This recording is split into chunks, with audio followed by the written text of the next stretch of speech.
3 rrugët ilegale gjithsej, të cilat i mbylli policia e Kosovës në veri të vendit pas sulmit terrorist në Banjsk të Zvečanit, i ka hapur para disa javësh KFOR-i.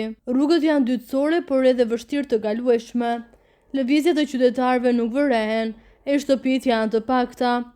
Rrugët që të shpihen për në shtetin fshinj, në banjë të Zubin Potukut, në veri të vendit frekuentohen nga banorët lokal. Këto janë pamje të rrugës ilegale, cila u përdor edhe më 24 shtator nga grupi terrorist serb, që kreu sulmin në Banjsk të Zvečanit, për të shka me njëherë pas sulmit, policia e Kosovës dhe Departamenti i Njësive për ndërhyrjen e shpejtë mbyti këtë rrugë për të parandaluar kontrabandën, por edhe grupet e ngjashme që mund të cënojnë sigurinë në vend. Përpara disa ditësh e njëjta u hap nga pjesëtarët e trupave paqërueshës në Kosovë.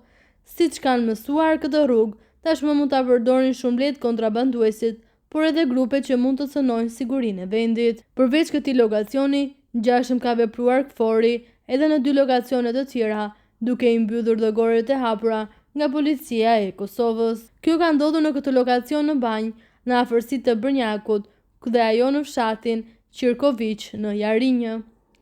Këto rrugë tashmë po monitorohen nga NJSH-ja përmes sistemeve dhe metodave të ndryshme për të siguruar zonat që cilësohen me rrezikshmëri në veri të vendit. KFOR-i thotë se këto hendeqe janë mbushur për të ulur tensionet midis Kosovës dhe Serbisë.